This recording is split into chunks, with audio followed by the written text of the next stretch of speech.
오늘도 이 말씀을 통하여 우리 가운데 말씀하시는 하나님의 그 음성 가운데 하나님께서 여러분에게 가장 필요한 것들을 채우시는 귀하고 복된 시간이 되기를 소망합니다. 대한민국 남자들 2명 이상 모이면 반드시 한 번은 하게 되는 이야기가 있습니다. 여러분 무슨 이야기인지 대략 짐작하시죠? 내가 군대에 있을 때의 이야기입니다. 내가 군대에 있을 때는 라고 시작되는 이야기를 꺼내면서 마치 나의 어떤 출생의 비밀을 이야기하듯이 고생했던 이야기에 조금 더 뻥을 보태서 무용담처럼 자랑스럽게 이야기하던 그때 그 시절의 이야기를 우리가 한 번쯤 다 해본 적이 있으리라고 생각합니다. 물론 저도 군대를 다녀왔고 그런 허세를 한번 떨어본 적이 있습니다. 내가 군대에 있을 때 이야기를 해보신 분이나 혹은 그런 이야기를 들어보신 분이나 그 이야기의 핵심이 무엇이냐면 딱 한 가지입니다. 그것은 무엇이냐면 내가 있던 군대가 제일 힘들었다 이겁니다. 근데 참 신기한 일이 무엇인지 아세요? 근데 결국 그 이야기의 결론이 무엇이냐면 아이고 의미 없다예요. 그리고 내가 다시 군대 가라면 난 절대 안 간다. 이게 이 이야기의 결론인 경우들이 굉장히 많이 있습니다. 자, 이야기가 시작되고 분위기가 무르익을 때만 해도 그 순간만큼은 내가 마치 그때 그 시절에 가 있는 것처럼 느껴지고 그렇게 이야기를 합니다. 근데 물론 정확한 팩트는 뭐냐면 말하는 사람만 빠져들죠. 아무도 공감이 안 되는. 근데 신기하게도 그 이야기의 결론이 굉장히 허무합니다. 아무 의미 없는 거예요. 다시 가라고 하면 나는 거기 안 가는 거예요. 굉장히 훈장처럼 이야기하지만 그때 그 이야기는 그때 그 이야기일 뿐이에요. 자, 왜 그럴까? 왜 그런 허무한 결론에 다다르는 것일까? 이유는 간단합니다. 제대를 했으니까. 아무리 그때 내가 있던 군대가 힘들었고 아무리 그때 내 군생활이 제일 힘들었어도 그건 어디까지나 그때 그 일이에요. 근데 제가 그 이야기를 가만히 생각하면서 이런 생각이 들었습니다. 이게 어디 비단 군대의 이야기만 해당되는 것일까?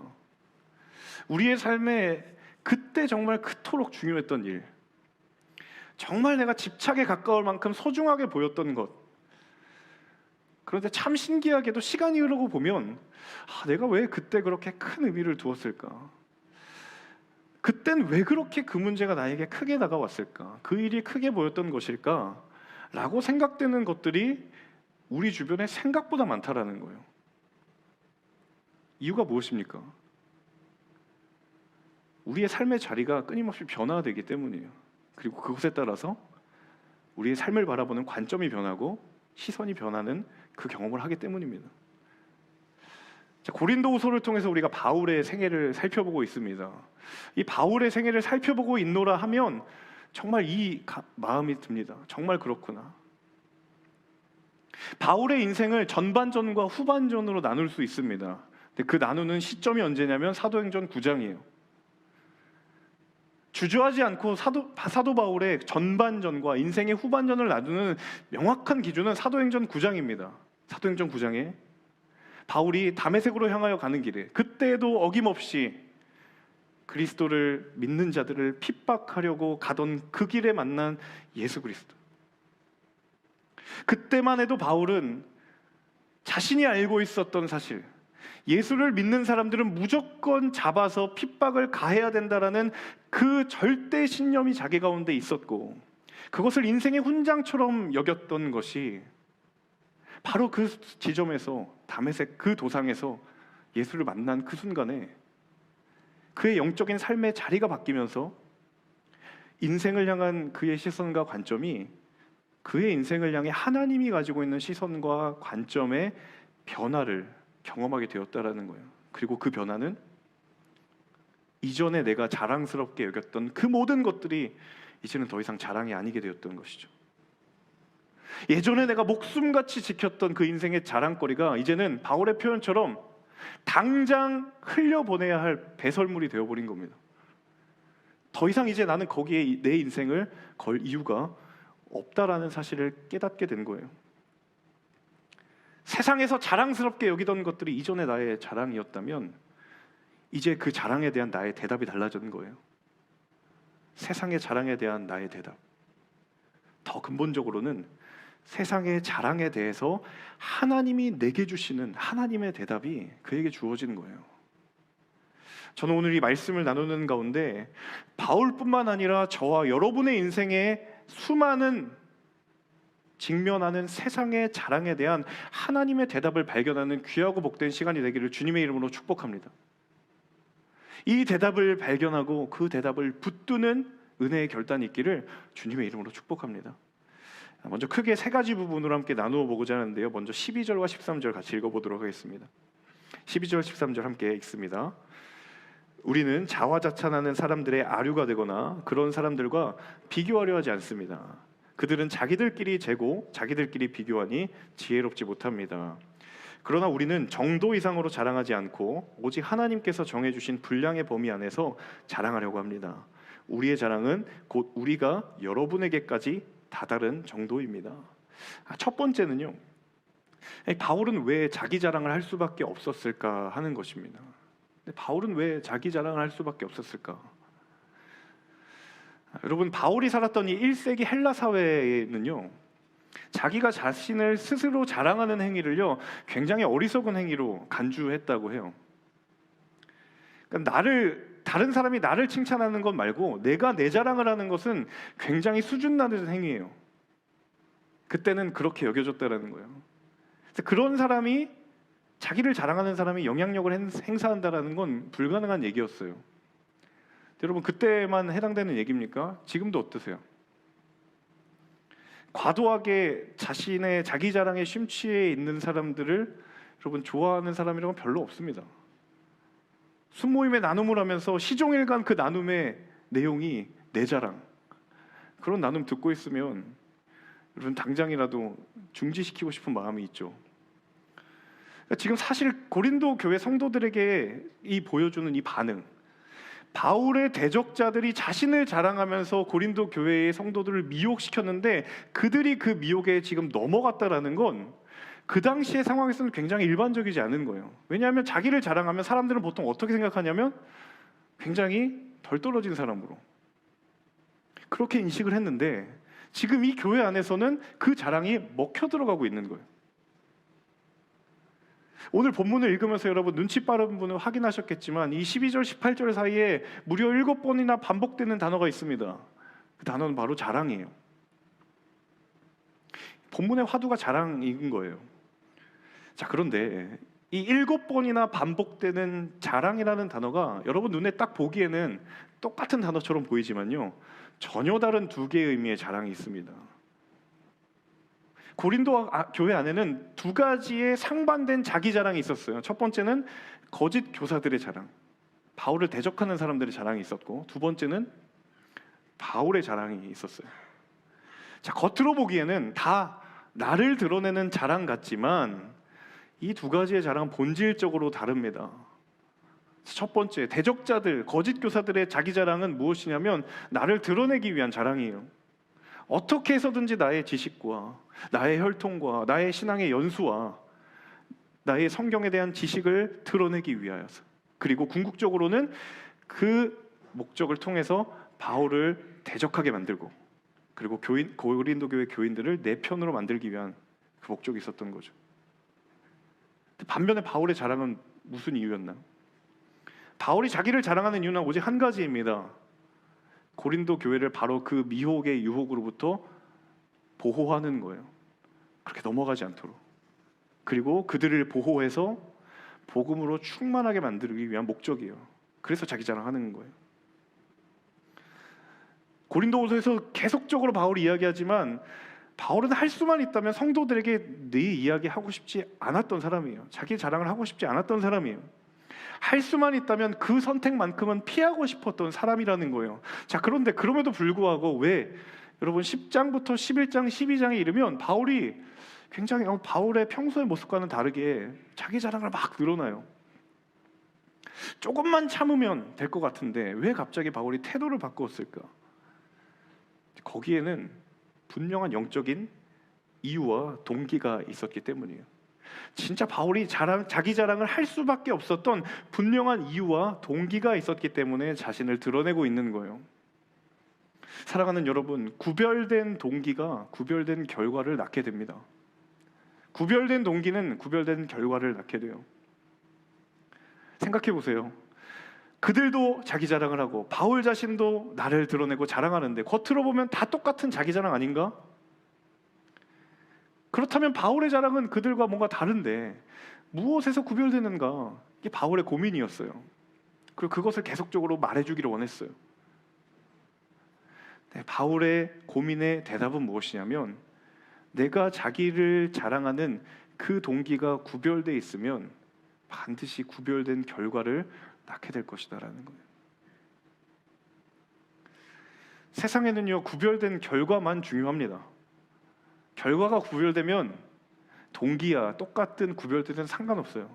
그렇게 별로 동기를 중요하게 여기지 않습니다.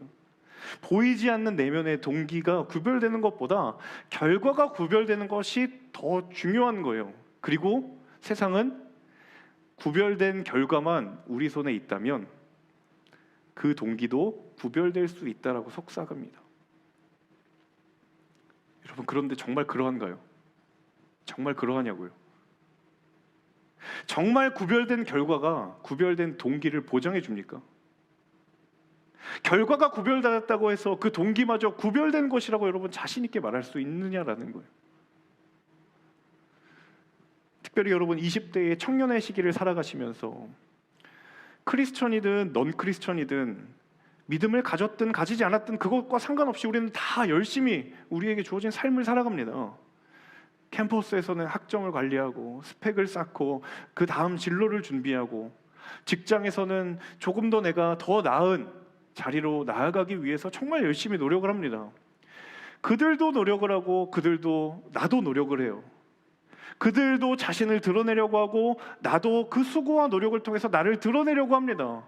그 드러내려고 하는 것, 자랑하는 것 자체가 악한 것은 아니에요. 그런데 무엇이 문제냐? 거기에서 구별된 동기로부터 우리의 수고와 우리의 자랑이 구분되지 못하면 그들의 수고와 우리의 수고는 다를 바 없다는 거예요.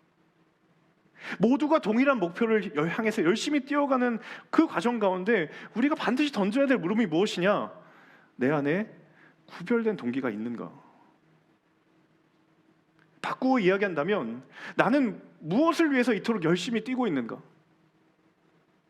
정말 하나님께서 내 인생에 허락하여 주신 구별된 동기를 나는 붙들며 달려가고 있는가? 여러분, 이 물음이 없다면 구별된 결과를 위하여 달려가는 세상의 자랑과 우리의 자랑은 다를 바 없습니다. 바울도 자신을 자랑하고 거짓 교사들도 자신을 자랑하는데 사람들은 그 모습 바라보면서 야, 이제 바울도 자기 자랑을 하는구나 라고 물을 수 있지만 담대하게 선포하며 바울이 말하고 있는 그 선포의 영적인 근거가 어디에 있는가? 나는 하나님으로부터 구별된 동기가 있기에 나의 자랑은 그들의 자랑과 구별되어 있다는 것을 바울이 이야기해주고 있는 거예요. 사랑하는 여러분, 정말 정직하게 이 말씀 앞에 스스로에게 이 질문을 던져보세요. 정말 나에게 구별된 동기가 있는가? 여러분, 세상에서 영향력 있다 말하는 이들 가운데 크리스천이 없다고 생각하십니까? 굉장히 많은 크리스천들이 있습니다. 자, 그런 많은 크리스천들이 사회의 지도층과 사회에 영향력 있는 곳에 곳곳에 존재함에도 불구하고 왜 이 사회는 여전히 변함이 없는 것 같아 보이고 왜 이 세상은 더 타락한 것처럼 보이고 더 부패해가는 것처럼 보이는가? 그리스도인들이 구별된 결과를 쫓다가 구별된 동기를 놓쳐버리기 때문이에요. 그들이 처음부터 구별된 동기를 품고 있지 않은 것이 아니에요. 분명히 가지고 있었습니다. 그런데 구별된 결과가 구별된 동기를 덮어버린 거예요. 어느샌가 나도 모르게 결과가 중요하지 구별된 동기가 무슨 의미가 있는가? 여러분의 마음 가운데도 구별된 그 결과를 향하여 구별된 동기를 외면하고 있는 우리의 마음에 도전들이 있다면 여러분, 이 시간 말씀 앞에 다시 한번 우리를 새롭게 하기를 축복합니다. 하나님 앞에 구별된 동기만이, 하나님 앞에 거룩하고 순전하게 구별된 삶의 이유만이 정말 참으로 구별된 인생을 향하여 나아가게 될 줄로 믿습니다. 여러분이 열심을 위해 달려가는 그 자리, 여러분이 최선을 다하여 오늘도 수고하는 바로 그 자리가 여러분 하나님의 나라를 증거하기 위한 자리가 되어야 되는 줄로 믿습니다. 그 자리가 예수 그리스도의 흔적이 세상 가운데 드러나야 할 자리인 줄로 믿습니다. 바울이 고백하듯이 내가 달려갈 길과 주 예수께 받은 사명, 곧 하나님의 은혜의 복음을 전파하는 일에는 나의 생명조차도 조금도 아끼지 아니하노라 라고 말하는 이 바울의 고백처럼 그의 구별된 동기가 그의 평생을 이끌어 갔듯 우리도 구별된 동기가 구별된 결과를 낳는다라는 그 말씀의 약속을 신뢰하며 오늘도 하나님 앞에 구별된 자리에 마땅히 거할 수 있는 하나님의 자녀들 모두가 되실 수 있기를 주님의 이름으로 축복합니다. 이어서 15절 16절 같이 한번 읽어보겠습니다. 15절 16절 함께 있습니다. 또한 우리는 다른 사람의 수고를 가지고 분량밖에 자랑을 하는 것이 아닙니다. 다만 우리가 바라는 것은 여러분의 믿음이 자라남으로 우리의 활동 영역이 여러분 가운데서 크게 확대되는 것입니다. 그래서 결국 여러분의 지역 너머까지 복음을 전파하기 위한 것이지 다른 사람의 영역에 이미 마련된 것들을 가지고 자랑하기 위한 것이 아닙니다. 두 번째로 나누고 싶은 것은 하나님의 자랑을 변질시키는 것이 무엇인가예요. 하나님의 자랑을 변질시키는 것은 무엇인가? 바울이 평생 사역을 하면서 가지고 있었던 한 가지 사역의 원칙이 있었습니다. 그것은 무엇이냐면 로마서 15장에 바울이 이야기하는 것처럼 내가 그리스도의 이름을 부르는 곳에는 복음을 전하지 않겠다. 남의 터 위에 세운 곳에는 내가 교회를 세우지 않겠다. 바울의 철저한 원칙이었어요. 그 원칙이 15절 16절에도 그대로 이야기되고 있는 거예요. 자, 그 당시에 바울을 대적하는 사람들이 다른 사람의 수고를 가지고 그것이 마치 자기의 자랑인 것 마냥 그렇게 내세운 사람들이 있었어요. 바울이 정확하게 이야기합니다. 그건 분량밖에 자랑이다. 네 것이 아니다라고 이야기하는 거예요.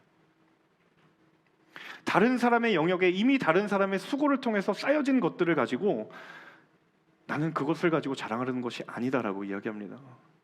아마 대적자들이 거짓 교사들이 바울을 향하여서 이걸 가지고 계속 공격했던 것 같아요. 여러분 하나님 때문에 내 삶에 자랑거리가 생겼다가도 그 자랑이 변질되는 경우가 허다합니다. 하나님이 나의 삶의 자랑거리가 되었다가 그 나의 삶의 자랑거리의 대상이 바뀌는 경우가 얼마나 많은지 몰라요. 이유가 무엇인가? 왜 하나님으로 인해 자랑이 시작되었다가 하나님이 아닌 다른 것이 그 자리를 대신하고 있는가? 무엇이 하나님의 자랑을 변질시키는가? 그것은 바로 나의 자랑의 이유가 하나님께로부터 왔다라는 것을 잊어버렸기 때문이에요. 내가 지금 자랑할 만한 것, 내가 지금 자랑하고 있는 바로 그것이 하나님께로부터 왔다라는 것을 잊어버렸기 때문에 하나님이 내게 주신 자랑이 변질되기 시작하는 거예요.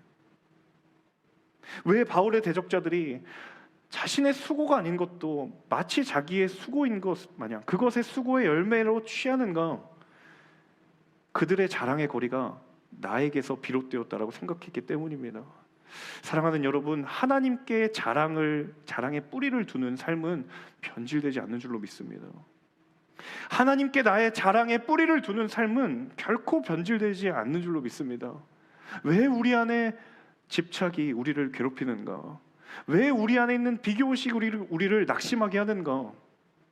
내가 하나님 아닌 것에 자랑의 뿌리를 두려고 하기 때문이에요. 내가 나보다 잘난 그 사람에게 그 사람으로부터 내 자랑의 뿌리를 내리려고 하기 때문이에요. 자, 그런데 바울이 지적한 것처럼 그러다 어떤 결과가 발생되냐면 다른 사람의 수고를 바라보며 그것이 내 것인 것처럼 취하기를 원하는 그런 영적인 무리수를 둔다라는 거예요. 여러분, 하나님께 자랑의 뿌리를 두는 사람은 결코 낙심하지 않는 줄로 믿습니다. 하나님께 자랑의 이유를 두는 사람은 절대로 절망하지 않는 줄로 믿습니다.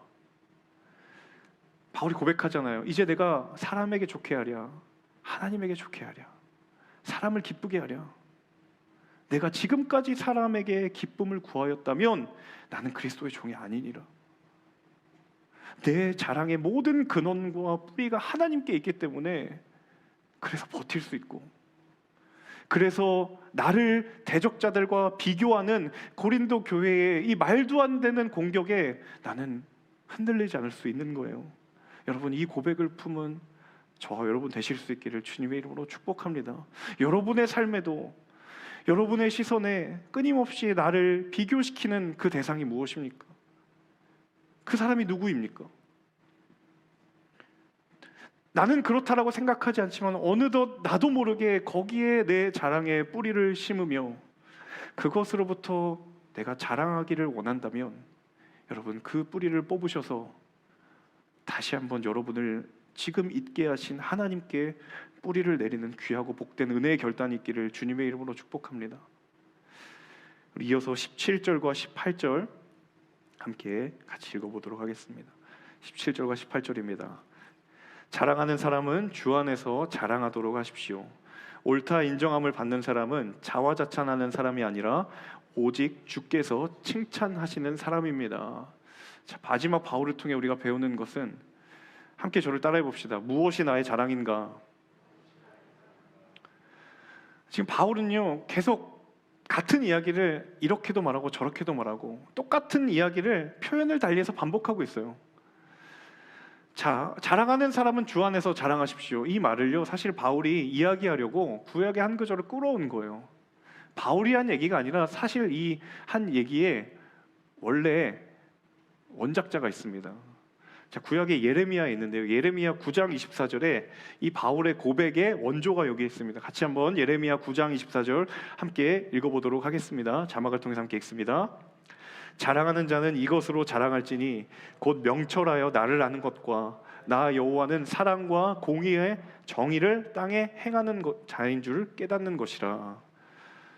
자, 자랑하는 자가 뭘 가지고 자랑한다고요? 너무 빨리 지나갔죠, 자막이. 제가 전달해 드릴게요. 나를 아는 것. 나가 누굽니까? 하나님을 아는 것이에요.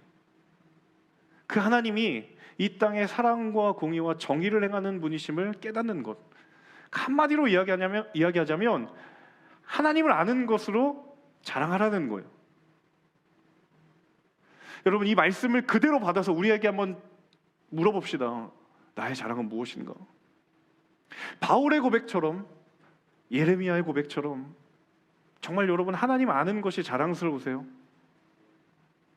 내가 예수 그리스도를 만난 것이 정말 자랑스러우세요? 이것이 정말 세상의 다른 어떤 것보다, 내 삶에 자랑할 만한 그 어떤 것보다 여러분의 삶에 이것이 가장 큰 자랑의 이유이고 자랑의 내용이 되십니까? 바울이 참으로 우리에게 강력한 도전을 주는 이유는 무엇이냐면, 내가 세상에 어떤 자랑을 한다 할지라도 내가 히브리인 중에 히브리인이고 가말리엘의 문회생이고 율법에 정통한 사람이고 그 모든 자랑을 할 수 있지만 나의 삶의 가장 큰 자랑은 오직 주님이시다. 내 모든 자랑의 근원은 예수 그리스도이시다. 내가 가지고 있었던 율법이 전부인 줄 알고 그게 절대 가치인 줄 알고 그것 붙들며 담에색하다가 나를 만나주신 그분 때문에 내 자랑이 바뀌었다라고, 그 바울의 고백처럼 여러분도 고백하실 수 있으세요? 사랑하는 여러분, 주님이 이유가 동기가 될 때 인생의 자랑이 온전하게 되는 줄로 믿습니다. 하나님께서 우리의 자랑의 이유와 동기가 될 때 그 자랑이 온전해지는 거예요. 죄인 중에 죄인이요 괴수 중에 괴수였던 나를 하나님 버리지 아니하시고 불러주셔서 나를 이방인의 사도 삼으시고 하나님의 자랑 삼아주시고, 그리고 그것으로 인하여서 내가 하나님 때문에 자랑할 수 있노라 라고 고백할 수 있는 바울의 이 아름다운 고백이 우리 각자의 삶에도 풍성하게 흘러넘치기를 주님의 이름으로 축복합니다. 여러분, 인생의 자랑거리를 찾아 어디에 여러분의 시선을 두고 계십니까? 여러분, 무엇 때문에 여러분 각자 스스로의 삶이 자랑스럽게 되기를 원하시냐고요? 아까 서두에 제가 말씀드렸잖아요. 이미 제대를 했음에도 불구하고 그때 그 시절에 그 이야기가 내 이야기인 줄로 알고 그런 무의미한 이야기들을 늘어놓는 우리의 인생의 어리석음이 우리 가운데 있지는 않습니까? 이미 나는 주님을 만나고 나의 영적인 신분이 변화되었음에도 불구하고 주님 만나기 이전의 자랑거리들을 가져다 내 삶에 두며 하나님의 자랑은 저 뒤편에 헌신짝 내팽개치듯 내팽겨버리고 내 그때의 예수 모르던 그때의 자랑을 다시 가져와서 그것이 완전한 자랑인 양 나를 드러내려고 했던 우리의 자랑, 우리의 불완전한 자랑이 여러분 말씀 앞에 깨어지기를 주님의 이름으로 축복합니다. 예수로 나의 구주 삼는 인생이 복이 있는 줄로 믿습니다. 세상과 나는 간 곳 없고 나를 구속하신 그분만 보이는 인생에 내가 그것으로부터 다시 내 자랑의 이야기를 써나가겠습니다 라고 결단하고 라고 다시 한번 주님 앞에 나아가는 저 여러분 모두가 되시기를 주님의 이름으로 축복합니다. 우리 시간 함께 찬양하며 나아갈 텐데요, 우리 오랜만에 찬송가를 좀 불렀으면 좋겠어요. 예수로 나의 구주 삼고 성령과 피로써 거듭나니 이 세상에서 내 영혼이 하늘의 영광을 누리도다. 아마 이 찬양을 바울이 그때 알고 있었다면 바울은 이 찬양 했을 것 같아요. 주 안의 기쁨을 누림으로 마음의 평안이 잠잠하니 세상과 나는 간 곳 없고 구속한 주만 보이도다. 여러분, 이 고백이 우리의 삶을 덮을 때 여러분이 그토록 드러나기를 원하는 우리의 자랑거리가 완전하게 드러낼 줄로 믿습니다. 함께 이 가사에 우리의 고백을 담아 전심으로 찬양하며 나아가기를 원합니다. 함께 찬양하겠습니다.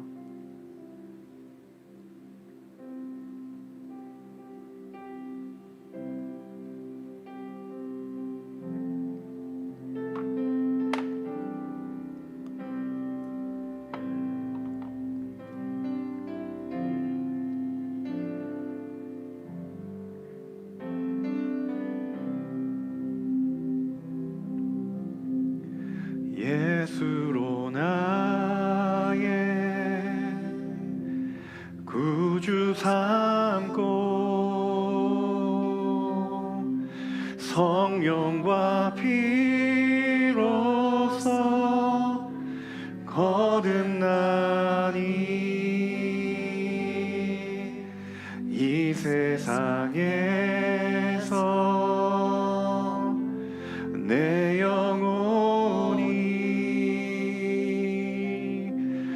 하늘의 영광 누리도다. 예수로 나의 구주 삼고 예수로 나의 구주 삼고 성령과 피로써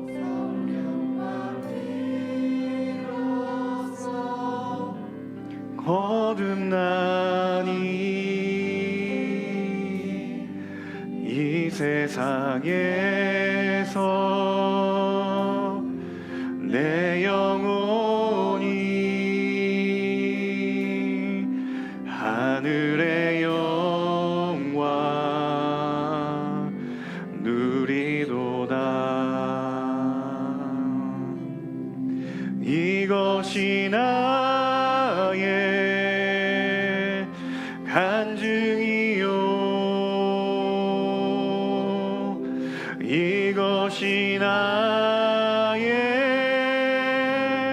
찬송일세. 나 사는 동안 끊임없이 구주를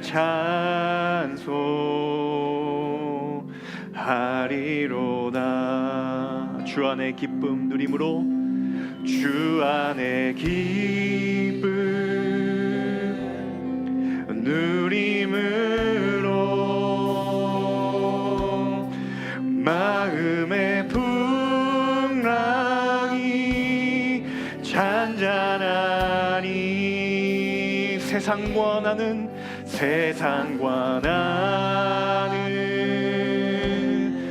간 곳 없고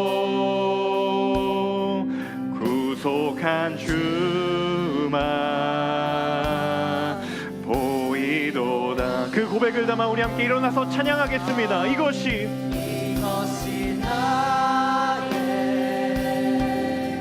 간증이요, 이것이 나의 찬송일세.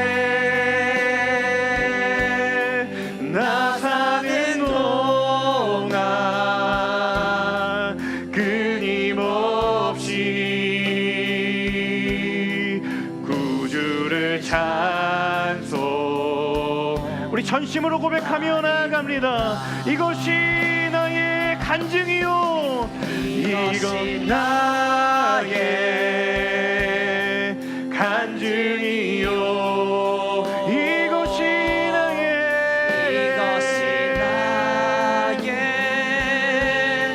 찬송일세. 나 사는 동안 끊임없이 구주를 찬송하리로다. 이것이 나의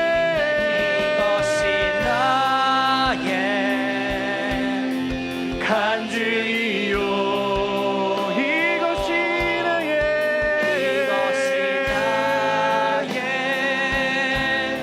찬송일세. 나 사는 동안 주님, 우리가 구주를 찬송합니다. 구주를 찬송하리로다. 이것이 나의 간증이요, 주님. 이것이 나의 찬송일세. 나 사는 동안 끊임없이 우리 선포하며 구주를 찬송하리로다. 이것이 나의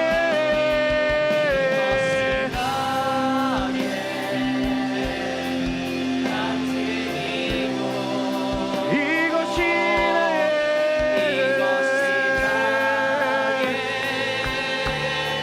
찬송일세.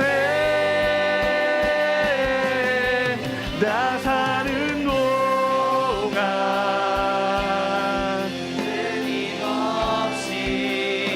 우리 전심으로 고백합니다. 구주를 찬송하리. 우리 마지막으로 선포합니다. 이것이 나의 간증이요,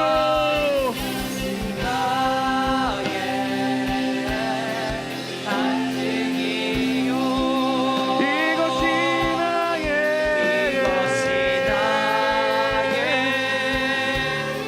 찬송일세. 나 사는 동안 끊임없이 구주를 찬송하리로다. 여러분, 이 시간 두 손을 가슴에 얹고 주님을 향하여 선포합니다. 하나님, 내 자랑의 이유가 어디에 있습니까? 하나님, 내게 자랑의 이유를 주신 분이 누구입니까? 죽음에서 나를 살리신 오직 한 분, 하나님 예수 그리스도인 줄로 믿습니다. 하나님, 이 복음의 생명을 붙든 자 되게 하여 주시옵소서. 이 복음의 본질을 붙든 자 되게 하여 주시옵소서. 내가 다른 자랑을 찾아 헤맸던 나의 그 옛날로부터 다시 한번 십자가 앞에 나아가기를 원하오니 주여, 우리를 그리스도의 보혈로 정결케 하여 주시옵소서. 우리 두 손을 주님을 향하여 들며 함께 기도하겠습니다. 주여,